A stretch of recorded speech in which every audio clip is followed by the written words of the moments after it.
Hi everyone, welcome back to my little crafting corner of the internet.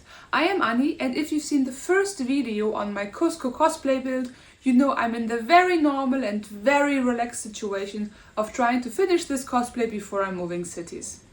So yeah, today everything will be about the tunic, the wig and some of the accessories. Come along while we try and finish this cosplay and see if I actually manage to finish it in time. So to make Kuzco's tunic, I already have my fabrics here. I bought this really nice red colored fabric for the main tunic. And then on the tunic he also has some dark red parts. And I still have this fabric, and that should be it. So should be easy, should be straightforward. As a cosplayer, I know nothing ever is straightforward, so we'll see. I wasn't sure about the pattern for the tunic, so I looked into how historical tunics were patterned. It turns out they were often just a rectangular piece of fabric with an opening cut for the head, plus a belt to cinch it in at the waist. That's what I tried at first, but giving it a slight T-shape because otherwise the fabric was hanging in a very weird way.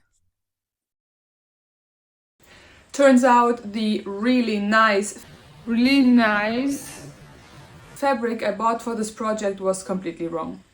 These things happen, we learn from them and we continue. Since I now have to wait for the fabric to arrive, which should be in a few days, I decided to start working on a few other things. The first thing I want to start with now is the wig.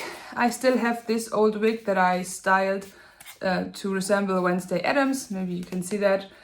I will wash that wig since I used hairspray and I just want it to be clean, and then I will start cutting the hair to look like Kuzco's hair, like a kind of a bob. So that's gonna be my first thing now, is to wash this and then let it dry. After washing the wig, I made sure to rinse it a few times. And because I had read or seen somewhere that wigs should be dried inside a towel instead of hanging from a wig head, that's what I did. In this case, it was a mistake, however, and I'm not sure where I read this, so maybe I just imagined it or remember something wrong.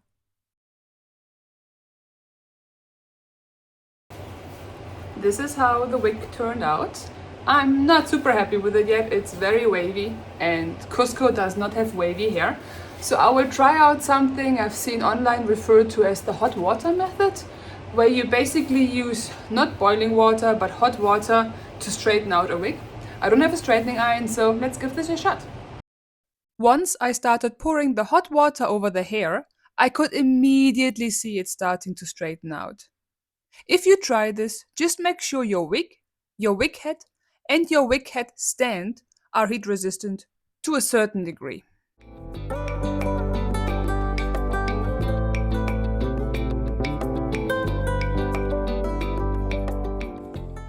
So we have our wig, that's how it looks right now. The next step for me is to cut this wig. I will cut the fringe a bit shorter, and of course we'll cut the sides to make this bob that Kuzco has. I will not take you with me while I cut this wig because I am not good at cutting wigs. I have no idea what I'm doing when I cut wigs, and nobody needs to see that. But yeah, so in the best case we have an amazing, awesome transition now from this long wig to a short wig. Short wig. It's not perfect, but it's good enough. Testing out the size of the earrings with random house items, like these candle lids. When working with foam, it is super important that your box cutter is extra sharp. To cut down on blade costs, I bought this sharpening stone a while back, and it has been a game changer. Highly recommend investing in one. Because I wanted my earrings to feel smooth and organic, rather than sharp-edged, I went in with my new Dremel.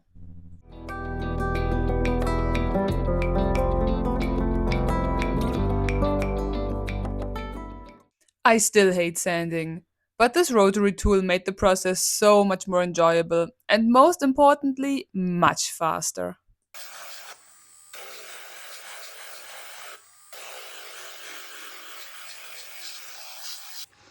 And exactly this is the reason we wear a mask.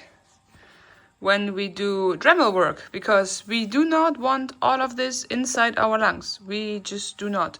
Also, that's the reason we wear safety goggles, because we don't want that in our eyes either. So make sure you always wear your protective gear. In the end, I did a bit more cleanup with sandpaper before priming the earrings for painting. This time I'm using Flexgrund because it is A, not as toxic as Plastidip, and B, it helps smooth out some of the lumps and bumps that are left after sanding. And because I'm a sucker for small extra details on cosplays, I added these little Kuzco heads on the earrings. They are made from foam as well. I finished painting one of the earrings. You can see I not only painted a turquoise, but also added some of the mica powder to give it some shading. And then I used a varnish to just seal everything in. I will do this now for the second earring as well. And after that, I will attach the thing that goes into my ears. I have no idea how this is called, but I will attach that afterwards. And then the earrings are done.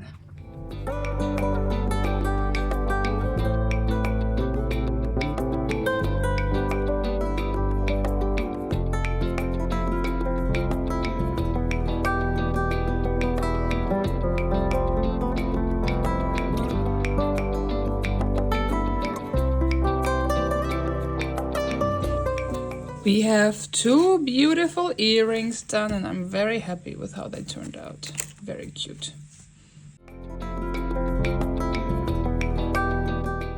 After the new fabric arrived and I washed it, it was time to start on the tunic all over again. However, I did learn from my past mistakes when constructing the pattern. This time, instead of relying on a square with a neck hole and hoping it would look good, I used a few of my clothes to draft a pattern. Time for a dance break.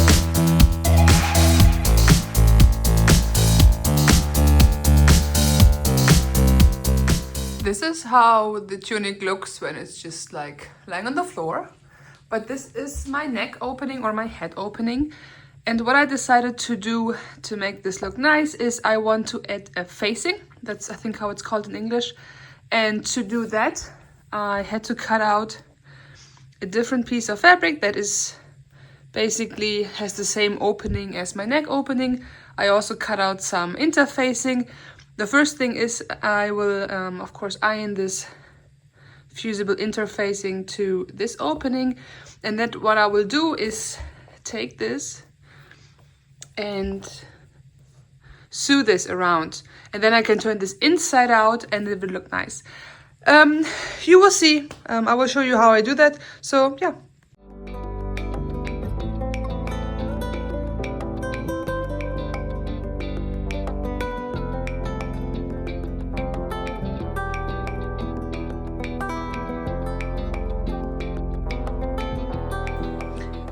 As you can see now, the neckline is done. The next step I will do is add the dark red stripes that the Kuzco dress has on the arms and at the bottom.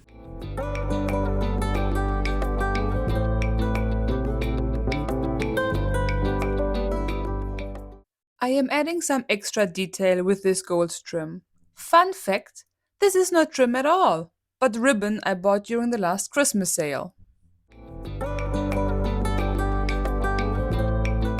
Finally, I am closing the sides of the tunic and we are almost done. For the belt, I decided a plain one was not good enough for me. I mean, Emperor Kuzco. So I added a bit of embroidery. To trace the design onto the fabric, I am using carbon paper. I know there are heat erasable options out there, but this works perfectly fine for me and this project.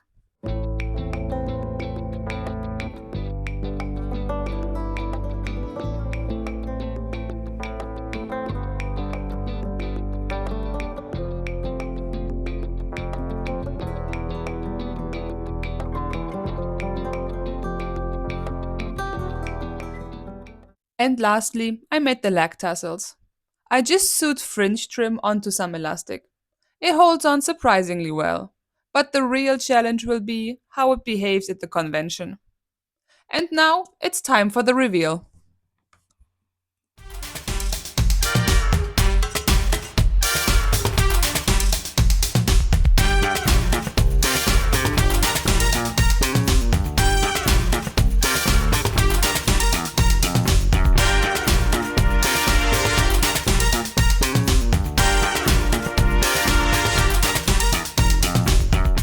From me sitting in my new flat, I hope and I think it's pretty obvious that I managed to finish the cosplay in time before moving. And I'm super happy how it turned out. One of the things I didn't show you in the video is that I also added a pocket. It has pockets. I'm sorry if this video was a bit shorter and maybe a bit more chaotic than the other ones. The next one will be a bit more straightforward again, I promise. If you don't want to miss that, you should definitely subscribe to my channel and I will see you next time. Happy crafting!